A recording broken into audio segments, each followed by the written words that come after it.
bonsoir à tous. Voilà, Sylvie Piala va m'aider à présenter ce film avec nos invités. Donc, Le Garçu, nous sommes au milieu des années 90, c'est hélas le dernier film de Maurice Piala. Et merci d'accueillir très chaleureusement deux de ses comédiens, Géraldine Pellas et Antoine Piala.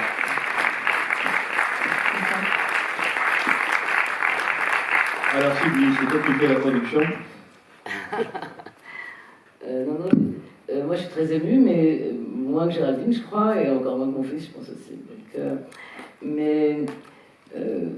Bon, ce film, je l'ai compris très tard, et parce que c'est quelque chose qui ne ressemble pas au Maurice qu'on connaît soi-disant. C'est-à-dire que vous, par exemple, que moi je connais forcément un peu mieux, que je pense que Géraldine connaît mieux que beaucoup de gens. Et c'est une autorisation à vivre sans lui, voilà. Mais ça m'est arrivé très tard. Et comme c'était quelqu'un qui avait, pour ceux qui ont vu les autres films, l'erreur de l'abandon, et qui était capable de le provoquer chez tout le monde, c'est-à-dire de faire en sorte que vous l'abandonniez. C'était vraiment énorme de faire un film qui, évidemment, vu notre différence d'âge, le fait qu'il ait été père très tard, voilà, c'est comme une transformation. Évidemment, cette transformation est beaucoup venue du fait d'avoir un enfant. Et le film vient de ça aussi. C'est quelqu'un qui a fait des films sur les grands moments de la vie de chacun. Et son dernier film, c'est un film qui aurait pu arriver beaucoup plus tôt chez beaucoup de gens, mais qui lui est arrivé à lui parce qu'il a eu un enfant tard. Et son seul enfant tard. Et donc voilà, ça c'est la petite partie émotion. Et après ça, et donc, moi quand j'ai rencontré Maurice sur Un Nos Amours, j'avais déjà vu tous ces films. Moi quand on m'a dit que j'allais faire la régie, Cyril Collard en l'occurrence, qui m'appelle et qui me dit il cherche une accessoiriste, je sais pas si tu connais quelqu'un, et je lui dis bah si, je connais une vachement bien, bon qui ça, moi, non, accessoiriste avec Piala, laisse tomber, c'est horrible, c'est atroce, mais peut-être la régie va être à remplacer bientôt, etc. Bref, il me rappelle, la régie est remplacée. Et donc j'arrive sur le tournage d'un examen. Et donc, évidemment, comme certains films sont autobiographiques, ça ne vous a pas échappé, et à moi non plus quand je les voyais, cette personne, vous la connaissez un tout petit peu, puis après, quand finalement vous allez vivre avec lui, vous la connaissez quand même un peu, ça ne veut pas dire que ce soit tout le temps enthousiasmant, mais quand même... Et puis vous avez fait un film qui a duré un bon moment avec lui. Donc. Et non, l'idée qui ne me passe pas en tête du tout, c'est qu'un jour vous allez y avoir droit au film en fait. Et en même temps, moi, comme je ne l'ai jamais quitté, je me suis dit je vais échapper à ce truc. Parce qu'en fait, c'est un peu dans les moments de... L'idée de faire un film sur quelqu'un qui vit avec vous venait évidemment quand cette personne n'était plus avec vous. Et comme moi j'étais toujours là, je me suis dit, bah moi je suis tranquille.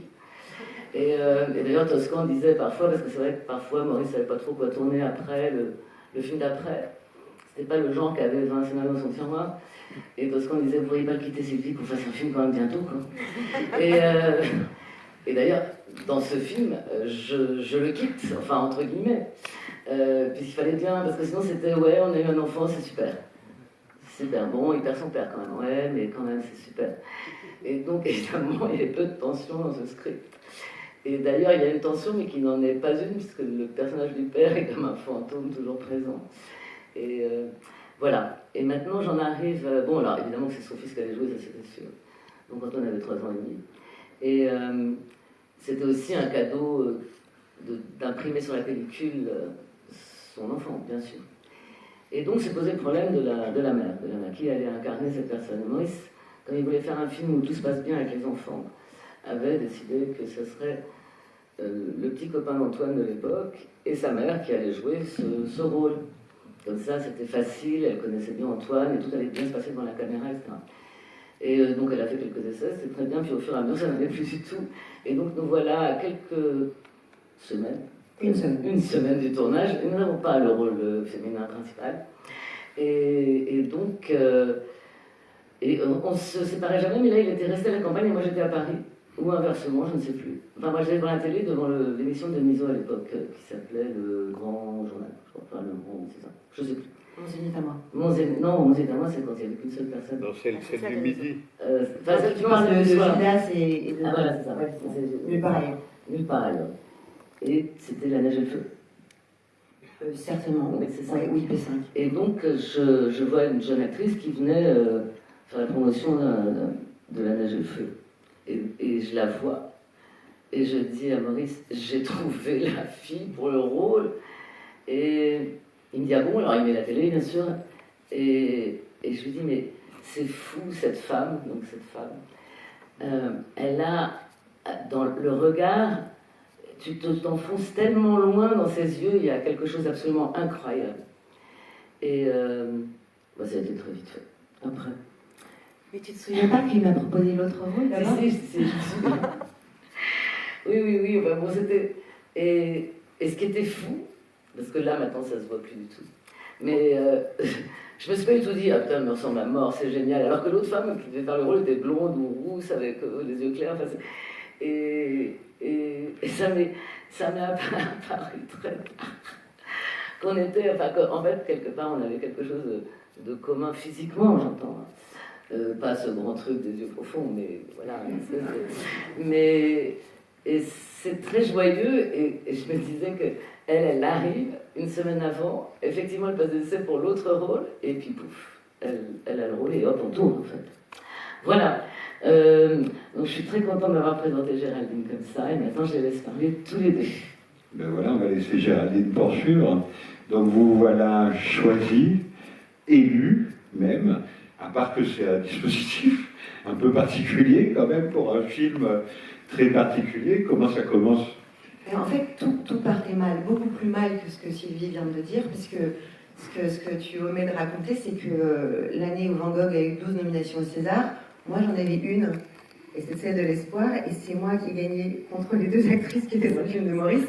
Et je me suis dit à ce moment-là, Maurice était mon goal absolu, c'est-à-dire que je voulais même pas être actrice, je voulais jouer dans un film de Maurice Pialat. C'était ça mon rêve, si toutefois j'en avais un. À cause de quoi? De Nos Amours? À cause de Nos Amours, d'abord. Il y avait eu une petite annonce pour Sous le soleil de Satan, à laquelle j'avais répondu. J'avais ensuite fait des essais pour un film qui s'est jamais fait, où j'avais entendu une chose que j'avais jamais entendue, qui était « ne mets aucune intention quand tu joues ». Je me dis, qu'est-ce que ça veut dire? Et déjà, c'était déjà mettre une intention, puis y réfléchir. Mais j'avais compris quelque chose vraiment ce jour-là. Et ensuite, il y a eu cette histoire de César. Et j'ai vu Maurice me regarder, mais vraiment avec le plus grand des mépris. Et je me suis dit, c'est mort.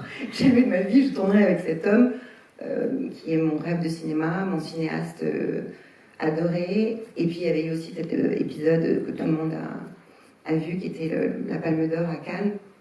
Je m'étais dit, cet homme qui entend plus les sifflets que les hurrahs, je suis amoureuse de lui. Voilà, ça s'explique pas, ça a l'air absurde, mais réellement,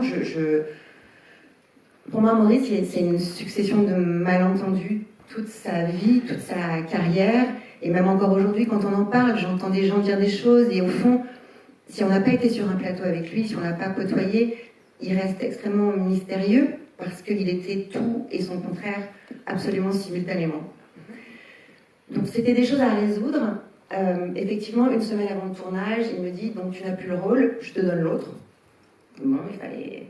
Donc l'autre, si j'ai bien compris, c'est d'être la femme de Gérard Depardieu et la mère de son enfant. Moi j'avais 23 ans à l'époque, j'avais vraiment aucune idée de ce que c'était la maternité. D'être la femme d'un homme de l'âge de mon père non plus, j'avais pas expérimenté. Et je savais que sur les plateaux de Maurice, on n'avait pas forcément de deuxième chance. Et je suis arrivée sur ce plateau, et je pense que ce qui a fait que les choses se sont déroulées comme elles se sont déroulées, c'est que je me suis dit, je ne sais rien, et je ne vais pas forcément chercher à savoir. En revanche, je vais écouter, je vais observer et je vais être la plus disponible possible. Et je vais aussi singer cette femme qui était la femme dans sa vie, la mère de cet enfant. Et j'ai été même jusqu'à prendre des petits mimiques, des petits sourires que je ne pouvais pas m'empêcher de prendre parce que elle était mon modèle, elle était aussi celle qui était la détentrice de l'alphabet Maurice Pialat. C'était la meilleure place pour moi à occuper, en fait, parce que il ne pouvait pas ne pas m'aimer. Et c'est ce qui s'est passé. Il m'a aimée jusqu'au bout, je me suis sentie aimée en tout cas. Et même si je me souviens, follement fatiguée à la fin de ce film, et j'avais l'impression d'avoir vieilli de 10 ans en 4 mois, j'ai adoré chacune des secondes sur ce tournage. J'ai adoré qu'on ne me traite pas comme une marionnette, qu'on me laisse la place sur un plateau, de choisir l'endroit où j'allais me déplacer, les mots même que j'allais dire parfois. Et même si on a été élu par Maurice le couple le moins sexy de l'histoire du cinéma, avec Gérard, je lui en veux pas. Et je sais aussi que ça nous a permis de lier, de tisser des liens, comme disait Sylvie, qui ont fait qu'on s'est vus beaucoup, longtemps après. Et je me souviens aussi de ces moments très privés et très privilégiés dans les restaurants japonais, beaucoup. Et voilà, et là j'ai carrément la bouche sèche parce que je suis vraiment très émue. Pour c'est pas la première fois que je présente ce film ici, mais avec Antoine, oui. Et Géraldine, cet épuisement dont vous parlez, cette grande fatigue, après ces 4 mois de tournage, c'est que même si vous étiez, j'imagine, disponible, docile, enfin voilà, vous aviez désappris, vous vouliez vraiment pas vous servir une seule seconde de trucs ou de choses comme ça, mais la fatigue, c'était quoi? C'était l'intensité de ce plateau? Ou la pression que vous vous mettiez à vous-même? Non, c'était une forme, je crois, d'usure très naturelle qui était due effectivement à cette mise en capacité que je voulais maximale au quotidien. J'avais l'ambition de le faire sourire, ce qui n'était pas forcément évident, mais ça marchait la plupart du temps. Et c'était comme si, comment dire, comme si je vivais plusieurs vies en même temps, dans un temps restreint, mais qui était tellement condensé qu'au fond, personne n'a cette capacité-là en sortant absolument intact, même si j'ai été aimée, même si j'ai pas fait l'objet de cris ou de choses désagréables que d'autres ont pu subir parfois. Malgré tout, il y avait une telle puissance mixte dans l'énergie de tous ces gens présents qui voulaient servir ce projet avec cet homme qui lui-même était tout le temps en lutte contre ce que lui-même il faisait parce qu'il n'aimait pas forcément ce qu'il faisait, et de vouloir lui dire si c'est bien, mais si moi ce que tu fais c'est ce que je préfère, ça demande une énergie folle. Et je veux dire, Sylvie était sa femme pendant très longtemps et je pense qu'elle l'a porté, soulevé à bout de bras beaucoup longtemps.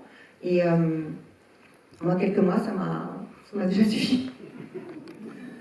Antoine, je vais évidemment pas te demander... Pardon, je veux dire un truc allez-y, très important, je allez-y, vais dire un truc négatif. Non, mais il faut quand même que je dise un truc fou, c'est que le nombre de films que j'ai tournés après ce film-là, le nombre de cinéastes qui encore aujourd'hui me parlent du Garçu, Robin Campillo, Anthony Cordier, François Ozon, enfin, tous ces cinéastes-là, Nicole Garcia, se sont adressés à moi parce qu'un jour, ils m'ont vu devant la caméra de Maurice Pialat. C'est bien de le dire aussi. Alors Antoine, j'imagine que tes souvenirs sont flous. Tu avais quel âge? J'avais 3 ans, enfin un peu moins. Parce que je fais 3 ans et demi. Oui, mais je fais 3 ans et demi. sur la Tu prépa. fais tes 4 ans dans Allemagne. C'est ça. Bon, voilà, donc 3 ans. j'étais quand même... Vous voyez les souvenirs. Voilà, donc les souvenirs, ils sont soit un peu inventés, soit reconstitués. Inventés, non, Tu te souviens de quelques bribes?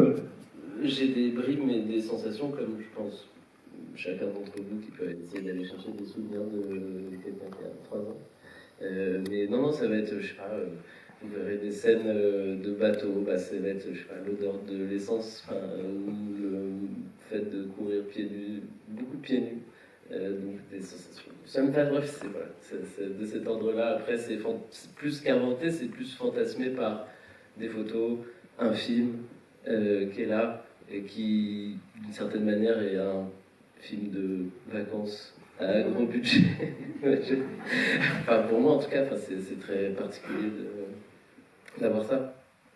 Mais c'est ça qui doit être assez extraordinaire pour toi, c'est une sorte de sur-movie. C'est ça. C'est-à-dire que peut-être que ton père t'a filmé dans la vie, non? Alors voilà, ça je ne savais pas. En Super 8, ou ça devait peut-être être les débuts du numérique. Non, mais il y avait des caméras. Oui, il y avait des petites caméras, voilà, c'était le début du numérique un peu domestique. Et là, il t'a filmé avec Géraldine, avec Gérard Depardieu, avec Fabienne Barbe, avec Rocheteau. Avec Dominique Rocheteau, tu penses que je n'avais pas oublié?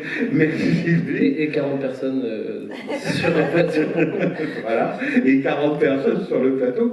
Est-ce que tu peux nous dire simplement quand est-ce que tu as vu le film en te disant, ben voilà, maintenant je suis en âge d'abord de voir le film, tout simplement, peut-être de le comprendre, même s'il n'est pas facile à comprendre. Sylvie vient de dire qu'elle a mis très longtemps à le comprendre vraiment, mais voilà, de l'apprécier et de te rendre compte un peu de quoi il s'agissait. On m'a rappelé, parce que j'aurais pas été capable de donner la date, que je l'ai vu véritablement en 98 dans le cadre d'une rétrospective. Donc à la Cinémathèque, sur les grands boulevards. Exactement. Ouais. J'ai effectivement des souvenirs de cette projection, mais j'aurais pas pu situer comme étant la première fois que je l'ai vu. Donc j'ai 7 ans, près, quelque chose comme ça. 7 ans.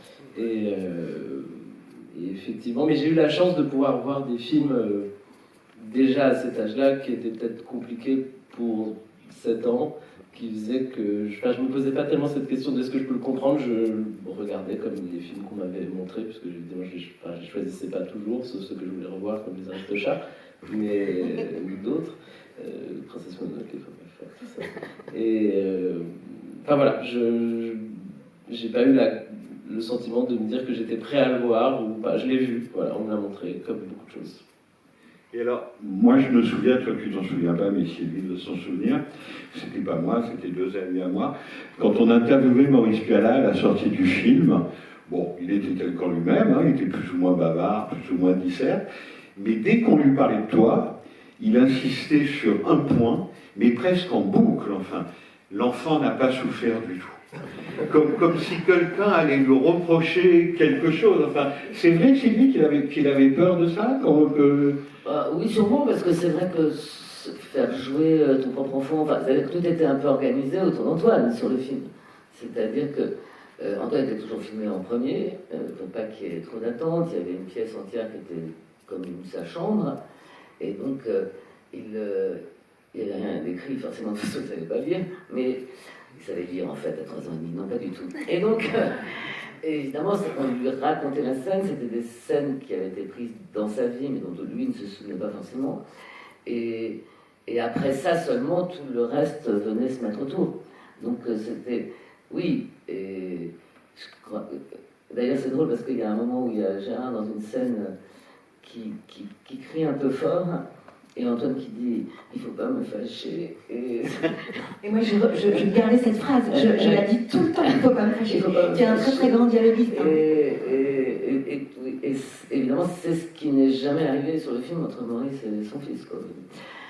Oui, quand même, enfin, on peut faire la légende d'un monstre, enfin bon, après...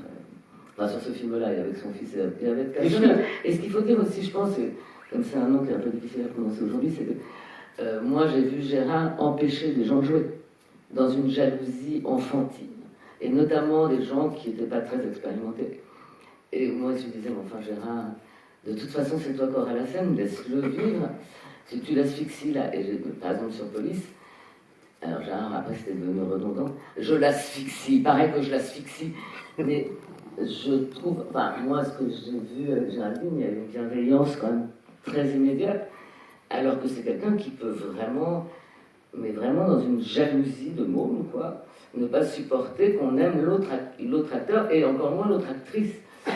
Et l'autre chose aussi, c'est qu'il y a dans ce film une des scènes, c'est lui qui dit, c'est pas moi, préférée de Maurice, qu'il a tourné, une qui lui a provoqué le plus de jouissance.